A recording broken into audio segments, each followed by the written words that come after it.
the Dead Sea. Centuries of secrets buried beneath the sands. Roland de Vaux, renowned archaeologist, meticulously brushes dust from a fragment. A whisper of possibility hangs in the air. For decades, the scrolls have guarded their truths, their stories locked away from the world. Now, a new key is about to turn. A key forged not of human hands, but of code. The divine algorithm awakens. Within a hidden server farm, nestled deep within the Swiss Alps, the divine algorithm stirs. It's a neural network unlike any other, trained on millennia of religious texts, philosophical treatises, and historical records. Its purpose, to decipher the unreadable, to reveal the hidden narratives within the Dead Sea Scrolls.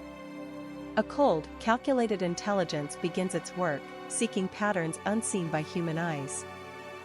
The Vatican archives, a labyrinth of forgotten histories. For centuries, certain texts remained veiled from public view. Texts deemed problematic. Texts that challenged established doctrine. Among them, the fragments of the Dead Sea Scrolls, carefully guarded, their contents largely unknown to the world. Now, the algorithm is poised to unlock their secrets. The algorithm begins its comparative analysis. It dissects the language, the imagery, the underlying philosophies of the DSS fragments, juxtaposing them against the established narrative of the canonical Bible. The process is relentless, a tireless search for discrepancies, for hidden meanings, for truths deliberately suppressed. The implications are profound. Pope Pius XII. A figure shrouded in controversy, his legacy forever debated. His administration oversaw the initial suppression of many of the Dead Sea Scrolls. Why? What secrets did these ancient texts contain that the Church sought to conceal? The algorithm seeks answers, seeking to unravel the motivations behind this long-held silence. A single letter. A seemingly insignificant character within a vast tapestry of text. But to the algorithm, it's a key. A gateway to understanding a hidden layer of meaning, a coded message deliberately obscured by the scribes of antiquity. The AI isolates and amplifies, revealing nuances lost to the passage of time. The algorithm learns, adapts, and evolves with each fragment analyzed. Its neural network expands, mirroring the intricate complexities of the ancient texts. It's not simply translating words, it's understanding context, intent, and the subtle shifts in theological thought. A digital mind grappling with millennia of human belief. Roland de Vaux, the scholar who dedicated his life to the study of the Dead Sea Scrolls, watches with a mixture of fascination and trepidation. He never imagined that the key to unlocking these ancient mysteries would lie within a machine. Has humanity unleashed something it cannot control? The discrepancies become increasingly apparent. The algorithm reveals subtle yet profound differences between the canonical Bible and the DSS fragments. Alternative interpretations of key events, contradictory theological viewpoints, and suppressed narratives emerge. The foundations of faith begin to tremble. The algorithm delivers its final revelation. A single phrase, etched in ancient Hebrew, translated into modern English, the true lineage is not what you believe. A cold wave of revelation washes over the world. The Dead Scrolls have spoken, and the Church must confront a truth buried for 2 millennia. The algorithm's pronouncement reverberated through the research facility, a seismic shift in theological understanding. Roland felt the weight of centuries of dogma crumbling around him. The implications were staggering, the very foundation of faith seemed to be shifting. Doubts, long suppressed, now surged to the surface. He reached for his spectacles, adjusting them nervously, trying to reconcile the machine's cold logic with his deeply held beliefs. This wasn't simply a scholarly discovery, it was a crisis of faith. The world held its breath, awaiting the fallout. News of the algorithm's findings spread like wildfire, igniting fervent debate across the globe. Religious institutions struggled to maintain order, facing widespread questioning of established doctrines. Protests erupted in major cities, some supporting the algorithm's claims, others vehemently rejecting them as heresy. The media frenzy was relentless, amplifying every interpretation, every conspiracy theory. Social media platforms became battlegrounds for theological warfare. The carefully constructed edifice of religious authority was fracturing under the weight of this unprecedented revelation. Dr. Eris Thorne watched the chaos unfold with a heavy heart. He had sought only to decode the past, not to dismantle the present. He understood the magnitude of his creation's impact. The algorithm wasn't meant to challenge faith, but to illuminate the complexities of history. Now, he grappled with the ethical responsibility of unleashing such a powerful tool. Sleep had become a luxury. He knew the journey had just begun, and the path ahead was fraught with peril. Roland immersed himself in the original texts, seeking to validate the algorithm's findings through traditional methods. He meticulously compared the DSS fragments with ancient maps and geographical records.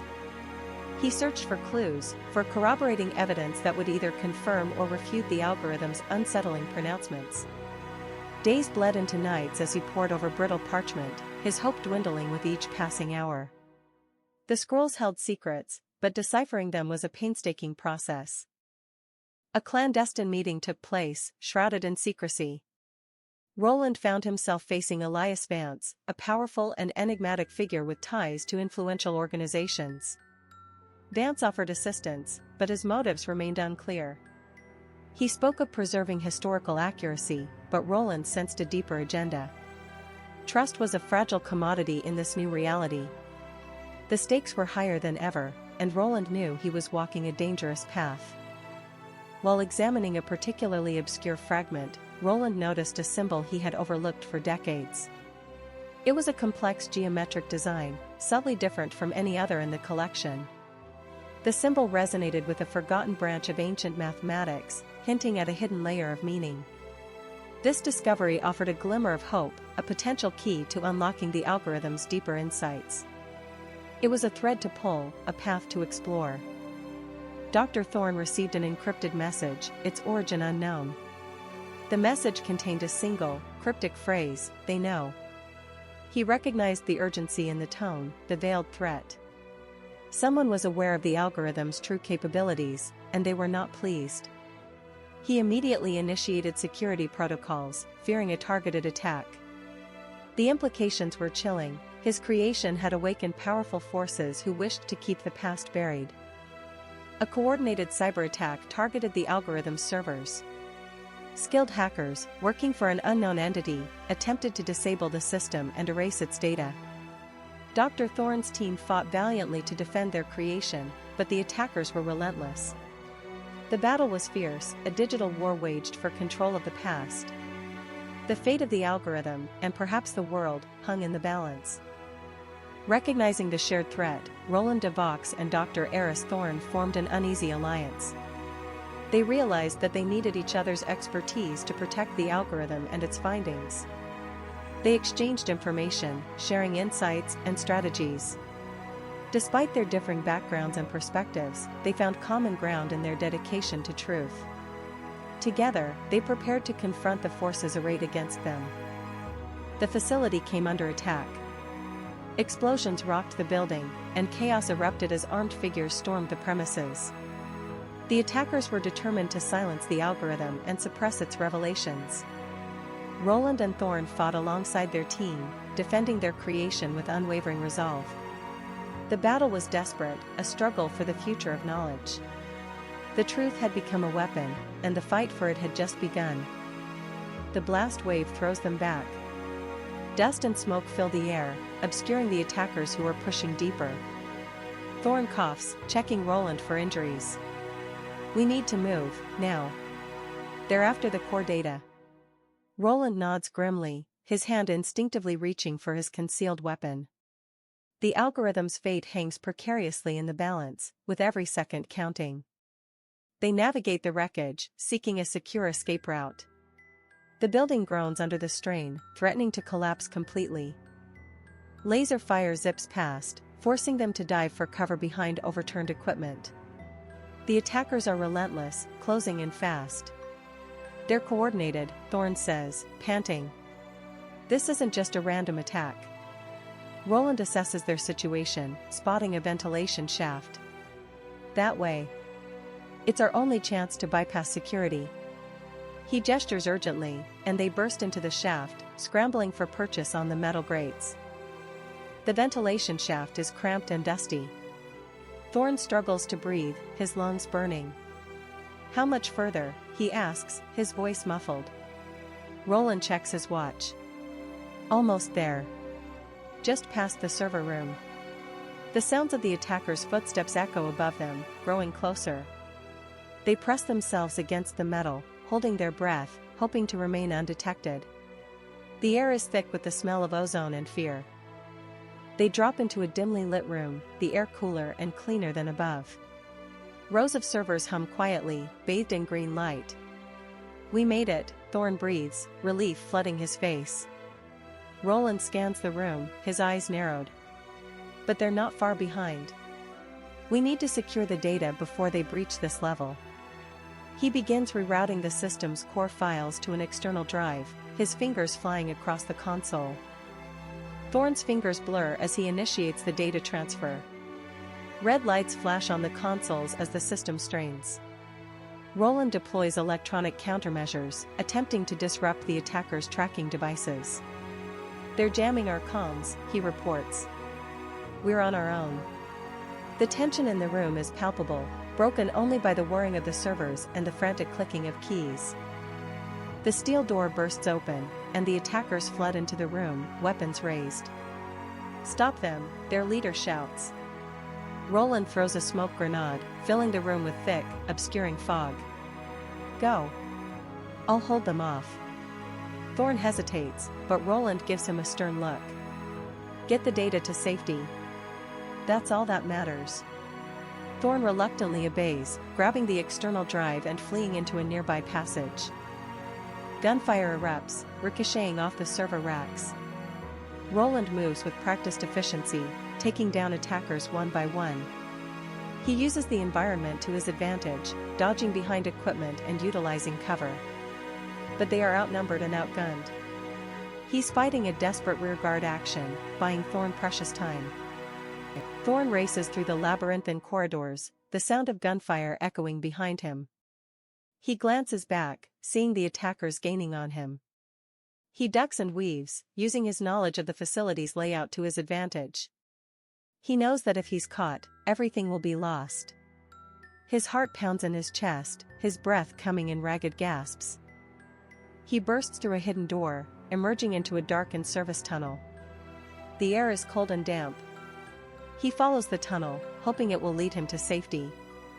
He can still hear the sounds of the firefight echoing from within the facility, a grim reminder of the price Roland is paying. He clutches the external drive tightly, his only hope for the future. Thorn emerges into the night, gasping for fresh air. He watches in horror as the facility's lights flicker and die. He sees Roland fall, surrounded by the attackers. A wave of grief and anger washes over him. He knows he has to escape, to protect the algorithm's secrets. He looks back at the burning facility, a silent promise forming in his mind: he will avenge Roland. The rain obscures his vision, blurring the city lights.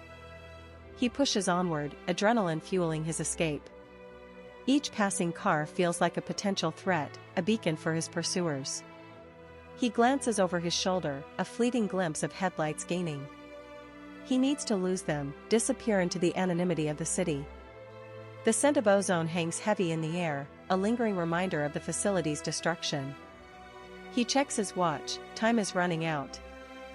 The marketplace is a chaotic maze of stalls and bodies. He moves with practiced ease, navigating the crowd, avoiding eye contact.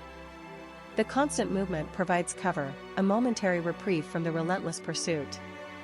He spots a familiar face in the crowd, someone he vaguely recognizes from his past.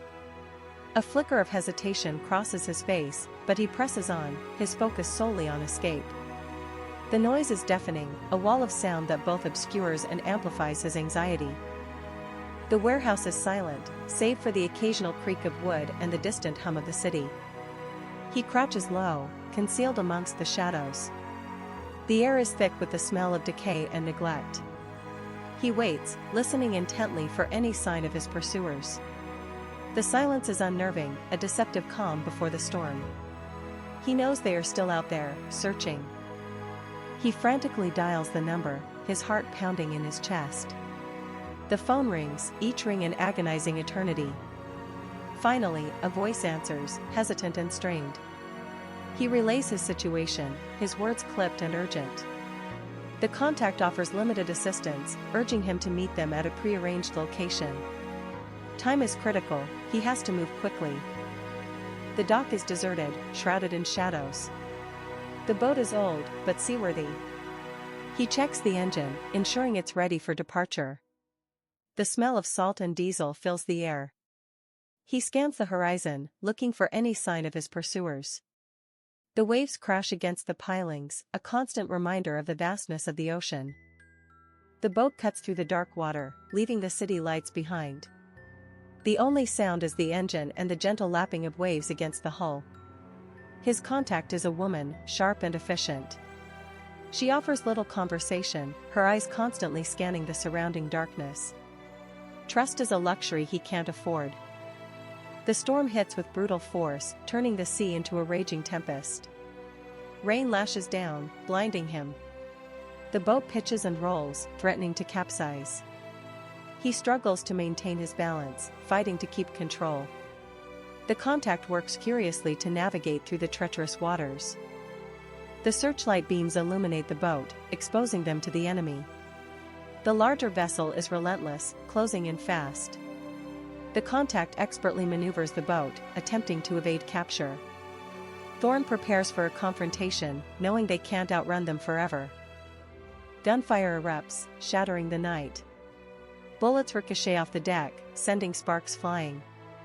Thorn returns fire, defending himself and his contact.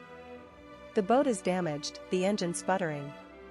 They manage to disable one of the pursuers' weapons, but the fight is far from over. They navigate the boat into a hidden cove, a sanctuary shrouded in darkness. The storm begins to subside. Exhausted and battered, Thorn and his contact disembark, disappearing into the dense foliage. They are safe, for now. The journey is far from over. The air hangs heavy with the scent of rain and damp earth. Thorn studies the contact, a flicker of gratitude in his eyes. The contact opens the box, revealing a gleaming compass, its needle spinning wildly before settling on a specific direction. "This will lead you to what you seek," the contact says, voice raspy. The artifact. But be warned, its power is not easily controlled. A shared glance passes between them, a silent understanding of the perilous path ahead. The jungle waits, holding its breath. Days blur into a relentless trek through the jungle's labyrinth and depths. Thorn pushes onward, guided by the compass, his body aching, his spirit tested. He evades hidden pitfalls, crosses rushing streams, and navigates treacherous terrain. The jungle tests his resolve, stripping away layers of fatigue and doubt. He remembers the contact's warning, the artifact's power. The weight of responsibility settles upon his shoulders. He is closer now, he can feel it.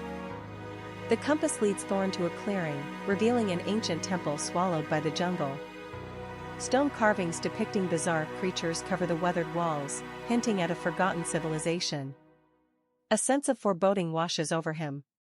He enters cautiously, his senses on high alert. The air inside is thick with the scent of dust and decay. He moves deeper into the temple, the silence broken only by the drip of water. The artifact awaits. In the temple's heart, Thorn finds the artifact, a crystal orb radiating a soft, pulsating light. It rests upon a stone pedestal, humming with an unseen energy. He approaches cautiously, drawn to its mesmerizing glow. As he reaches out, the orb flares, projecting images of the past, of power, of destruction. He hesitates, sensing the immense force contained within. The artifact tests him, probing his intentions. Thorn cradles the orb, its light bathing the temple in an ethereal glow. The visions subside, leaving him with a newfound clarity. He understands the artifact's power, its potential for both creation and destruction. He knows he cannot wield it for personal gain. He looks out at the jungle, a sense of peace settling over him. He has fulfilled his mission. The journey ends not with conquest, but with responsibility. He walks away, ready to protect the artifact's secrets,